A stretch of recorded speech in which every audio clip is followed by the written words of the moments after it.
Hello, everybody. Welcome into HBCU Huddle. I am CJ Hurt. Follow me on Twitter at ConRadicalness.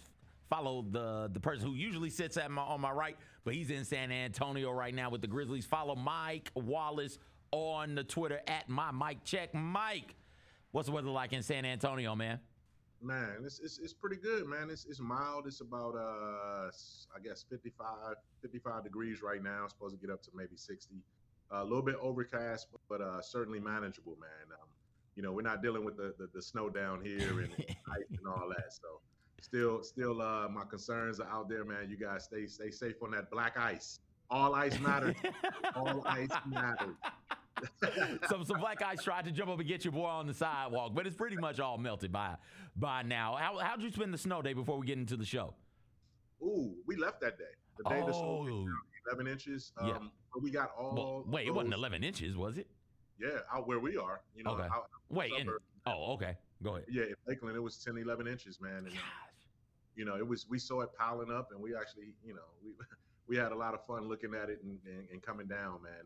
But yes, it was, the snow came, and we still managed to get out. The team left about 3:00 that afternoon after the snow stopped, and the roads were pretty manageable. So, yeah, it was pretty cool, man. And, my family back home, they enjoyed it because everybody was out of school. So that's what matters. They ate up everything in the house. Of course. Grocery shopping before the snow came. So all good, man. How about you and yours? Man, I just bopped about Midtown, man. Orange Mound isn't that far from Midtown. Orange Mound and Midtown are neighbors, so I started in Orange Mound, went to Simmons Bank Stadium, took pictures of the Liberty Bowl, took pictures of the Coliseum, darted over to Cooper Young, hung out over there for a little bit. It's so quiet when it snows, like a good fresh snow before everybody gets out into it. Oh, it's as quiet as you'll hear a city. And so I was enjoying that. Got over to Overton Square and Overton Park and then made my way back home, man. It was all good. It was a whole lot of fun. Good. Because, we're tropical people, man. We're tropical. We don't adjust well to the snow like that. You know what I'm saying? Even though I'm from D.C., I got all of the seasons, spent a lot of time in the East Coast, man. But, but I spent 10 years in Miami, too, before I came to Memphis. Yeah, you're done. That D.C. stuff is done. Yeah, I've been baptized now, man. I'm a complete Southern guy right at this point, man. And I'm more tropical, but yes, it was beautiful to see for sure. Yeah, beautiful to see. Thankfully, nobody lost power. Let me not say nobody lost power. There weren't major power outages. Thankfully, didn't have the boil water advisory, so that was all good. So everybody was able to, for the most part, just get out, frolic in the snow, and get back home. It was a whole lot of fun. We got a great show for everybody today. Hey, you want to see my snow pictures, Mike? You can check them out on Instagram at @new_ConRadicalness over there. Great show lined up for you today. We will talk some about players transferring out of HBCU programs. We will offer in our Culture Maker segment a really great culture maker, somebody who made the CIAA tournament for many, many fans. So much fun to attend. We'll talk about all those things and more. But, Mike, yesterday, the details of, and yesterday, Tuesday, we record on Wednesday. But so I'll say this week, depending on when you're listening, the details of Mike Vick's contract came out. $400,000 base salary, $10,000 bonus for winning MEAC, $15,000 for playoff victories, anywhere between $2,500 and $5,000 for Coach of the Year in the MEAC, a $25,000 bonus for Celebration Bowl win, a $100,000 bonus for an FCS title. Makes him, with that $400,000 base salary, makes him the highest paid coach in the MEAC. The next highest is Coach Chennis Berry over at South Carolina State at $300,000. We don't know what Howard is doing right now because they're private, and so private institutions don't have to share salaries with people. So yeah, with all that being said, Mike, when you see the details of the contract, good contract, bad contract, great contract, what say you? Well, first and foremost, CJ, let me say this too. As we record today, today we commemorate Dr. Martin Luther King's actual birthday, right, January 15th, and this is the start of a week worth of activities and activations and festivities and celebrations across the country, but mainly in Memphis, where he unfortunately lost his life. So that's never lost on us as we do and what we do with the Memphis Grizzlies and Grind City Media and all of those things. So, Let me start there, and then let me pivot now and answer your question. Mike Vick is a guy that has signed not one, but two different $100 million contracts as a professional quarterback in the NFL. So he's not hurting necessarily for money. When I first heard you, rattle off the base salary, I thought the base was good. It was really good because even at a base salary for HBCU, that's phenomenal money right there. But then when you start reading off the incentives, I'm like, come on, man, like that's pocket change. I mean, for a guy to get coach of the year, for a guy to get, a MEAC title or a celebration bowl, what Mike Vick would be doing for that team if they have that kind of success would be no worse than what Deion Sanders did to help elevate Jackson State to a national prominent level. So, that right there is worth. I mean, you talk about NIL and what the players are getting. Like what Mike Vick's brand will bring to the MEAC, Black College Sports, and specifically Norfolk State University, it's got to be. I was expecting, incentives to take them almost up to almost, $750,000, $800,000, maybe $1 million a year. But it's just not there right now at this stage. But I certainly think his impact can get it there in short order if they're successful. It's weird because you're right, Mike. He signed two different $100 million contracts in the NFL. This isn't your typical college football coach at this level where this is their primary source of income. So on one hand, it feels like Mike Vick is giving them a bit of a deal here. On the other hand, I'm with you.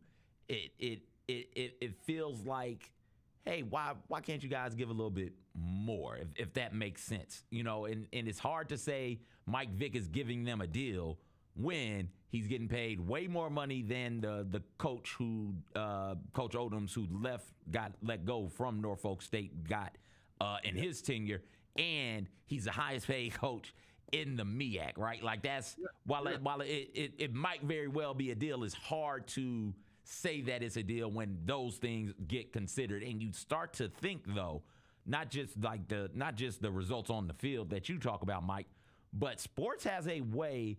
And we see it across divisions. We see it across PWI versus HBCU. We just see it where when you have a good sports team that people are interested in, man, that drives up your admissions rate. The one that always comes to mind for me, Jalen Rose has talked about this, and the rest of the Fab Five have talked about this also. Look at what Michigan's enrollment was pre-Fab Five versus what it became when they started doing their thing. Look at what enrollment was at Alabama pre-Nick Saban and that run Alabama football went on versus now what it is because of Alabama football and because of Nick Saban. Young people want to go to college to learn, absolutely, get set up for a better, brighter future, you bet. It sure does help when there are cool things to do on campus, and if one of those cool things to do is have a nationally renowned or a nationally interesting sports scene, that's absolutely going to increase enrollment as well. So if Mike Vick is successful at Norfolk State, just from his popularity in that region, one, and two, from the interest that will be around that region and around that school from a standpoint of, look at how good the football team is doing, they will absolutely see sharp increases in enrollment, and him being there will more than make up for that $400,000 base salary. Yeah, and as you said, CJ, and we both kind of articulated, $400,000 is almost $500,000. That's nothing to sneeze at. Mm-hmm. Particularly at a time where you have some HBCUs that are struggling to keep their bills paid and keep their faculty paid. I'm sure Mike Vick's salary probably at the base level is every bit as much as what the president of that university is making. So he might be the highest paid employee at the university, and he hasn't worked a day there yet. He hasn't coached a game there yet. So, that money is legitimate money, and just the acclaim that he's going to bring with his name and the merchandise that they're going to sell and all of the things that come with it. Mike Vick is as much as Deion Sanders was a cultural phenomenon. He was a generation even before Mike Vick. Mike Vick is more contemporary than even Prime is, because when I look at Mike Vick, and I saw something on Instagram that floated around on social media with him being presented with his jersey, a Norfolk State green jersey with Vick and number 7 on it. I was like, man, that's something that's going to sell like fire, man. It's gonna be big time in terms of everybody's gonna want to wear it. You know, the Vick jersey was one of the hottest selling jerseys in the NFL.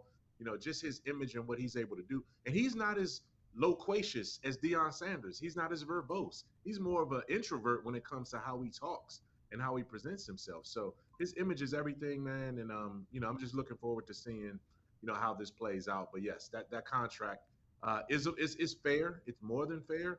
But when you talk about incentives and what he can do, I felt like it could have been a little bit more baked into that in case he takes that team to the next level.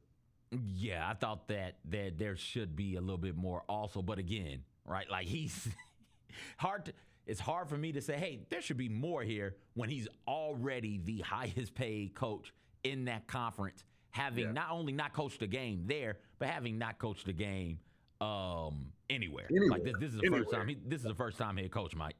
Yeah, first time head coach, man. And you know, again, like I said, you're paying for the brand, you're paying for what you hope he can do to attract students, as you said, enrollment, all of those things to your school. Like, and to your point, one last thing, man. I remember, as you were saying, what Jalen Wells, man, but with Jay, Grizzlies talk, man. Got Grisby coming up right now. In the next after this. Jalen Rose said about you know the interest in Michigan. I remember a little bit before that, I had never heard of UNLV. And when that's another good one. Oh my goodness, man! I looked up the school, I looked up where it was, what it was about, and I'm sure a lot of people felt that same way about different schools. And you know, so that's right. I mean, Norfolk State is going to get a boost, and rightfully so. Absolutely, absolutely. Let's take a look now as we move from Norfolk State one school to all of the HBCU programs. Right now, it is transfer season. Portal is open. People are hopping in it. Or people have already hopped into it. We decided that it would be a good time to sit down during this week's Pick Six and take a look at some of the players from HBCUs who've hopped into the portal and have landed at other programs. So that's this week's Pick Six. Pick Six is the portal players from HBCUs to other programs around the nation. Let's get things started, Mike, with Rodney Johnson, defensive back from Southern. He's transferring from Southern to Louisville. He's a track star, helped Southern out on their relay team. I think he ran 400, 100. I can't remember which one of those he ran. He ended the season with 43 tackles, 6 tackles for losses, 5 pass breakups, an interception, and a forced fumble, Mike. I mean, and that team was also in the SWAC championship game against Jackson State. So, you know, I had a chance to see him in person and what, you know, kind of athlete and what he was able to do. They couldn't do anything to slow down Jackson State, but that's a big time step up, man. You're talking about going from HBCU to a Louisville team that's in a Power 4 conference, right? So, you know, you can't sneeze at that. I'm sure there's a boost in income. There's a boost in exposure when it comes to what he's doing. And what you don't want to see is these smaller schools, particularly HBCUs, become feeder institutions. But unfortunately, that's exactly where we are. It's a capitalist society when you talk about college football and college athletes right now, and that's one of the big moves. Here's where I'll push back a tad on that. Like, it's not like you can take a player from HBCU or a smaller program, bring them into your larger program, and then keep everybody else there also. So those players end up having to go elsewhere. Next week, we'll look at some of those players, some of the players who are transferring in to HBCU programs, because there are some really interesting names and some real talent coming to the HBCU ranks next season from a transfer portal standpoint. So yes, I'm with you on you don't want it to be.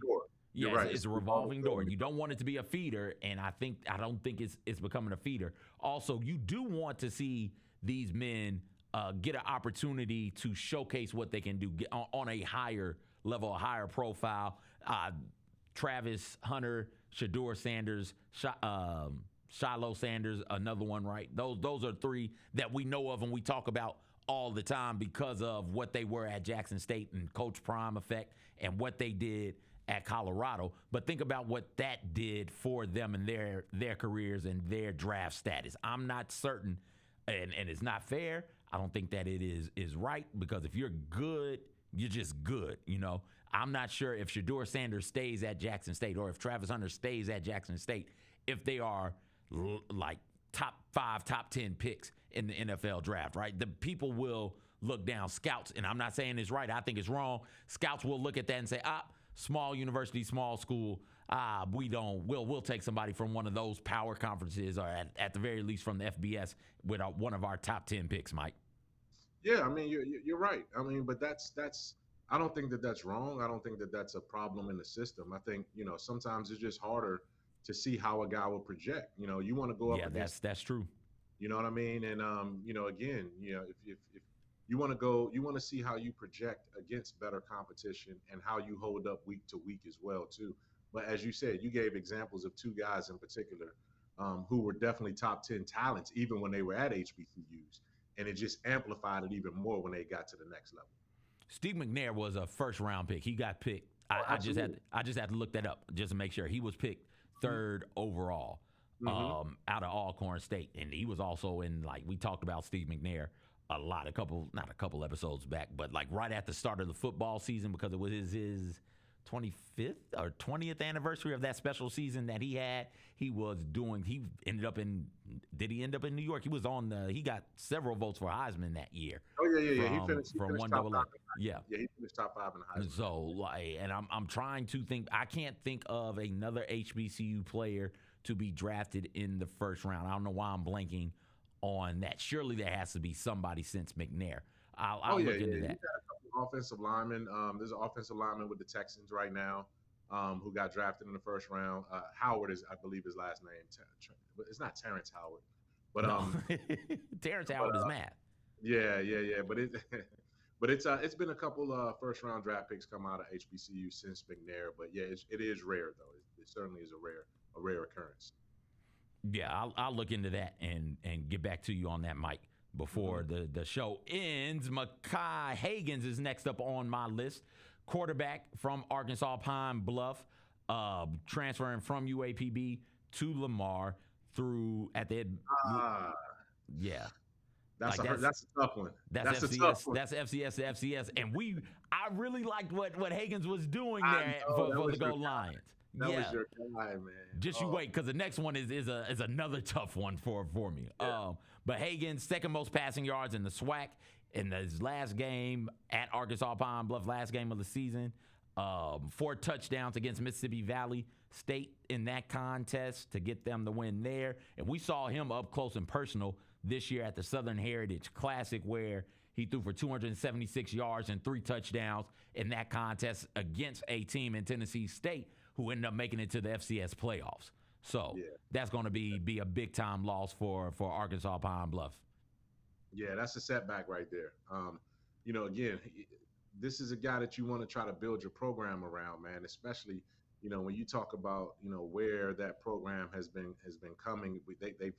It's going to be hard for them to stockpile year after year in recruiting when you're losing guys like that, man. And, he's a program changer in terms of a quarterback. And we certainly saw that with another year of seasoning and another more year of leadership. I thought he was going to have UAPB on being able to turn a corner. But, again, that's the landscape right now when you talk about college athletics. Yeah, absolutely. So they'll be Coach Hampton will be in the transfer portal trying to fill that big old hole. Speaking of Arkansas Pine Bluff and filling a big old hole, you lose your quarterback and you lose Giovanni Gibson, star wide receiver as well, going from Arkansas Pine Bluff to Oklahoma. Gibson, 70 receptions, tied for most in the SWAC, 1,215 receiving yards, second most in all of the FCS, 9 touchdowns on the season. He's got 2 more years of eligibility, and we talked about seeing Hagans live and up close at the Southern Heritage Classic. We saw Gibson up close and personal at the Southern Heritage Classic. What did he do? Just 5 catches, 149 receiving yards, and a touchdown, Mike. These are 2 big losses. These are 2, potentially back-breaking losses for Arkansas Pine Bluff. All right, and potential about it. No matter who you bring in, you're not going to replace what the production that those guys had together. You know what I mean? It's just tough to do that. You might equal it, but you're not going to exceed it in terms of where you were and what they represented. Somehow I knew, and I hadn't seen your list before we brought it up here, but somehow I knew when you had Hagans as 5th, I was like, damn, Gibson's coming. but look at what he just did. Look at where he's going from and where he's going to. Like that is basically saying, you know what? I'm taking my level. That's almost a jump equivalent to going from college to the NFL. When you talk about resources, when you talk about exposure, when you talk about the opportunity now to be in a big time program, Oklahoma passes the ball. So if Mm-hmm. you're a good receiver at Oklahoma, you're definitely on the radar to be a top first day draft pick for sure. Absolutely, absolutely. I'm looking now, Mike. Jermaine Stevens, North Carolina A&T tackle, was selected in the first round the year after Steve McNair. It's Pittsburgh Steelers, a number 29th pick.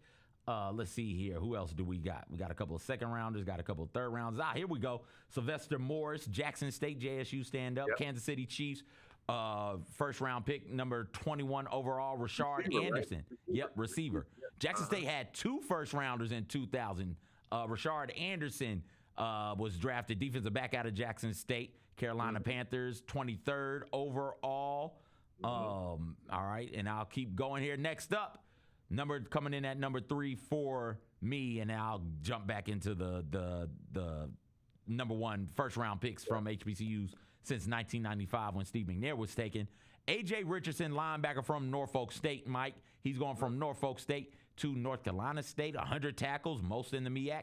9.5 tackles for loss, 3 sacks, an interception, a fumble recovery, and a partridge and a pear tree, right? Like that. He filled up the stat books this year. First team All MEAC. In 2023, he was a freshman FCS All-American, second team All MEAC. He has a couple years of eligibility left as well. Mike, Norfolk State, we just talked about Mike Vick coming in there. Sure could have used him on the roster. Yeah, I mean, you're talking about AJ Richardson being a potential MEAC Defensive Player of the Year. You know what I mean? Going into the season, right? You're talking about him, being a guy that, again, could certainly help stabilize Mike Vick's program starting over. But, when you talk about an opportunity, man, to go to NC State, that's an ACC school. That's a big time program there as well, too. And again, I wish that I can see, just like we saw Mike Vick's contract, I wish I could see the NIL dollars that particularly these last two, Giovanni and AJ Richardson, are getting to make the transfer. And but it's going to be something special for them to get that kind of opportunity. Big time loss for the MEAC at HBCU, but a big time game for North Carolina State because I can see that guy starting and dominating at that level too. Absolutely, absolutely. I can't believe I forgot about Dominique Rogers' camaraderie, Mike. Yeah, like that's another one. he went in the first round in 2008, number 16 pick overall to the Cardinals. And then here recently, we've had a couple of players. Alabama State tackle Titus Howard in 2019 went 23rd. That's him. I said Terrence Howard, but it was Titus Howard. Titus I Howard. I had the T Howards right. yeah. And so it's Titus. Titus Howard in 2019 was the last first round pick from a HBCU in the NFL draft. So there we go. That's a big time. I think that's a big time gift for North Carolina State. And a big time loss for Norfolk State as well. This is a young man who's put a couple of seasons together early in his collegiate career, right? Like this isn't a graduate transfer. This isn't a rising senior. This is a rising junior. I think this is a true junior. So he can come in there and absolutely have an impact at North Carolina State for a defense that wasn't great this year.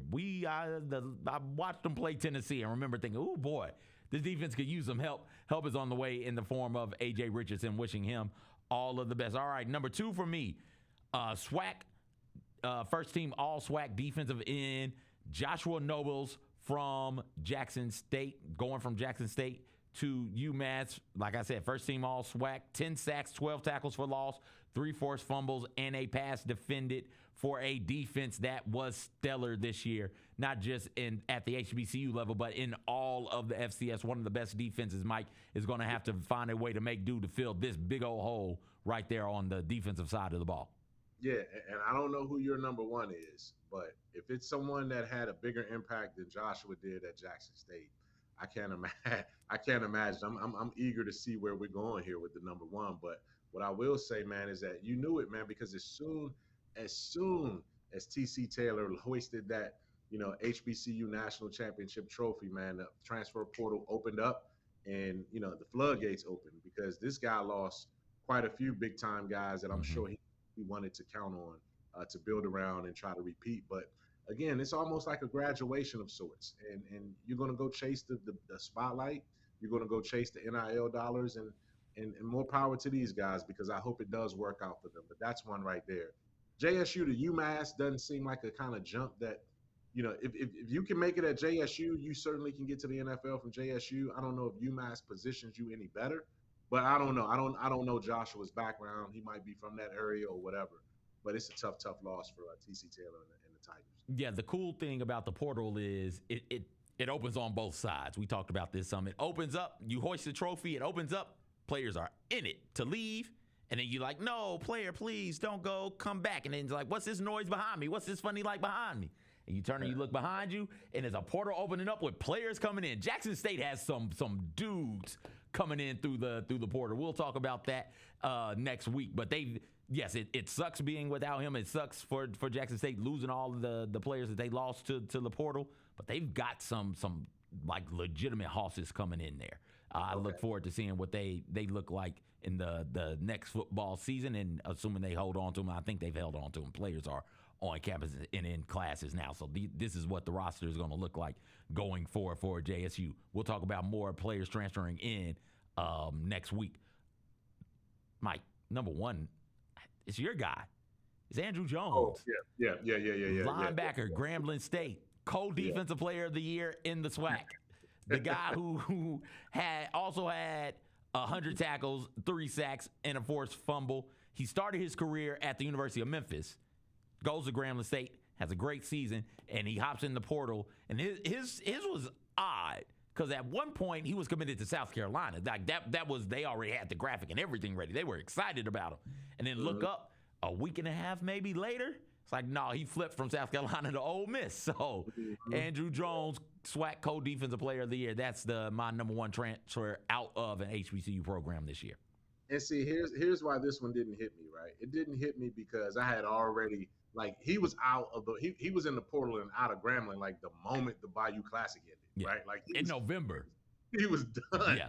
So this is months ago, right, for him. And I guess I had already 2 months. Had to be 2 months ago. Yeah, almost 2 months ago.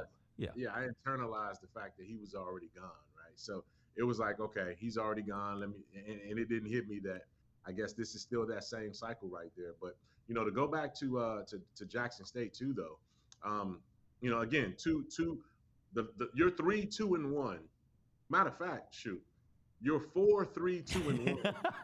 All be player of the year with all of them in the running for player of the year going into next season in the MEAC and in the SWAC from that standpoint. But also, when you look at Jackson State, one more guy that didn't get mentioned, Zy McDonald, the backup quarterback, one who came in and helped win the SWAC championship game over Southern, immediately entered the portal too. So Jackson State lost their primary backup quarterback, as well in this situation. So like you said, they got more guys coming in, but these guys that are leaving out were certainly guys that contributed in major ways to each one of these programs that you mentioned up here. Absolutely, absolutely. So that's my pick 6. If you think I left somebody off, feel free, leave a comment in the YouTube channel up underneath us. Hit me up on Twitter at ConRadicalness. Hit Mike up, my Mike Check on Twitter, and let us know if we left somebody out there, if you disagree with the order of my list. All of these players will be missed, but hey, it keeps spinning, baby. Good luck to them. Wish them all of the best. Wish them all the success. But these coaches and these programs got to keep going, man. Got to find a way to go out there and get these wins. Next week, we will talk about transfers into HBCU programs, all right? So, because there's talent coming in from the transfer portal to HBCUs. Want to give you guys a heads up about that. Last week, maybe 8 days ago, so about a week ago, terrible news is Abraham Mitchell passed away. For those of you who don't know, he is Mr. CIAA. CIAA does this basketball tournament, and it for most of my life it was in Charlotte. Now I do believe it's in Baltimore, and he was the fixture of the tournament. He had the flashy suits, which you guys can see pictured right there. He earned the name Mr. CIAA for all of his cool, fun antics at the games. He would wear suits during the tournament on game day. and they would be colored and styled in a way that let you know who he was rooting for. And so he'd work that side of the crowd, and then he'd go into the locker room and he'd change and come out in completely different suit in completely different colors, and he'd work the other side of the crowd as well. He was such a fixture that he earned the name Mr. CIAA, and he's inducted into the CIAA Hall of Fame. He got in 2016. All it says, this is all it says. He didn't graduate from a CIAA institution. He didn't play a sport. It just says Abraham Mitchell, Mr. CIAA. That is all that it says for him. And everybody knows what it means. Mike, you had a chance to cover those tournaments. Do you have any memories about him and what it was like at the CIAA tournaments? You know, when you first see him, you're kind of wondering, you know, where did he go? Like, who is he affiliated with, right? Like, and because you're wondering, like, when someone shows up every year and they're a fixture, usually it's, you know, he's not a mascot, yeah, but he's rolling with everybody, right? And he made everyone feel like, you know, like they were part of his party, like he was throwing an individual party and you were invited to it. You know, you look forward to seeing, okay, man, what suit maker, what tailor was going to come up with what color this year for him to roll with. This was a guy that, man, I saw my first, you know, my first introduction to what Stacey Adams were. You know, what I'm saying? Seeing his color coordination in those early tournaments. And you know, growing up in the DC area, the CIAA is big there. Bowie State plays in the CIAA. You know, all the, you know, the Virginia schools and you know, in that corridor, you know, so you're always around him. You've always been, you know, he's been such a fixture. I didn't realize so much time had passed, because I'm thinking now, man, I'm almost 30 years removed. Yeah, I am. I'm 30 years removed from, you know, when I used to see him at those things. And he was that same graceful, that same age, that same swag, that same color coordination. Then, and you just, time stands still when that tournament rolls around, because you know it's certain things you can count on.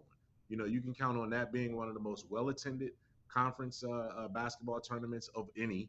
You can, you know, the parties were there, the alumni were there, and you can count on Mr. CIAA, man. So he's certainly going to be missed. It's just not going to be the same without him being around. And he held on as long as he could. 95 years is a long time. And, you know, he's going to be pimp suiting it up in the heavens somewhere, watching these tournaments come March again.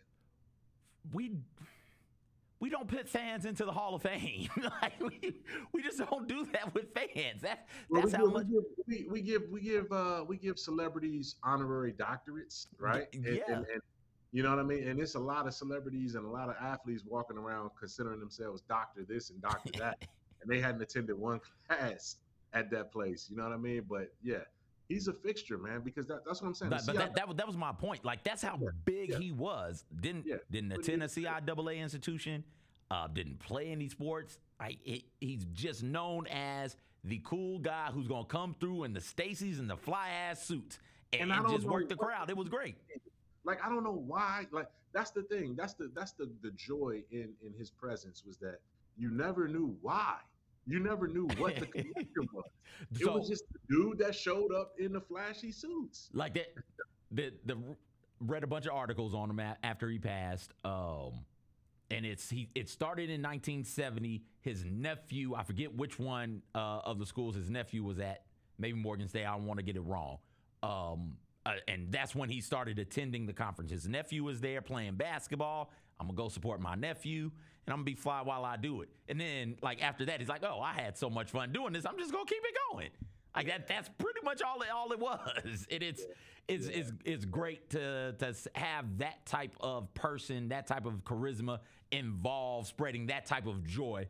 Like you said, Mike, he was a fixture. You knew Mr. CIAA was going to be there. You knew when Mr. CIAA walked into the room and walked onto the court, because everybody was like, oh, he's here. Let's all run and go and get a picture with my man right there. Man, CJ, the more I think about it, hey, man, you were born to fill this role. Oh, I was thinking about it. I was thinking about it. Yes, that's what I'm saying. I was thinking about it. Somewhere along the lines in Memphis or wherever you are, you're going to become the next Mr. CIAA in whatever capacity it needs to be. I'll do it with pride too. I won't do it near as good, but I'll do it with pride. Mr. Orange Mound, just walking around the city. You know what I'm saying? The same thing is you don't wear suits like that, but Mike, but I got suits like that, right? Like just because I don't wear them doesn't mean I don't got them. I got them. I can break them out if it's. There just needs to be a reason for me to break said suits out. True. And so, like, you saw how I was dressed at Jessica's wedding. Like, come on, man. Like, I got the suits. I got that. I could do this. I could do the damn thing now, Mike. Yeah, we gotta start something. Maybe this coming year we gotta call you Mr. Southern Heritage Classic. You know what I'm saying? That's you. You're gonna walk around the stadium like it just suits. It suits, and I'm gonna switch it up, and I'm gonna work the side, so it'll be TSU. I need the blue. You know, it's September, man. It's hot as hell, so you're gonna be so hot. But it'll be. I have a sweat towel and everything, man. It'll be good. It'll be good. It'll be good. Mr. Southern Heritage Classic. Okay. Jay, I hope you heard that. Fred, I hope you heard that. Thank you guys so much for hanging out with us. That'll do it for this episode of HBCU Huddle. Come back next week. Like I said, we'll talk about transfers into HBCU programs from the portal, and we'll talk about whatever else pops off in the world of HBCU sports and culture. Thank you so much for Mike joining us on the road. I know it can be easy, especially when you're scrambling in San Antonio trying to figure everything out, keeping up with the Grizzlies. So thank you to Mike. And for Mike, I'm CJ. Everybody take care.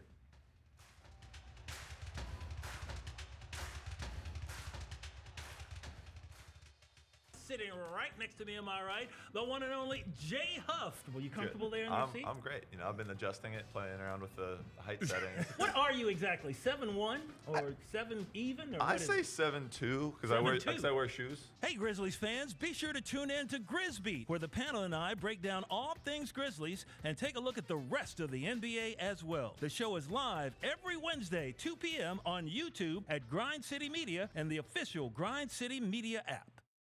So these are a pair of Kobe 11 Elite Low. These were part of a collaboration with FC Barcelona. I've never seen these in person. The detail on these are amazing. It's Flyknit, like, you know, the front of the shoe's Flyknit.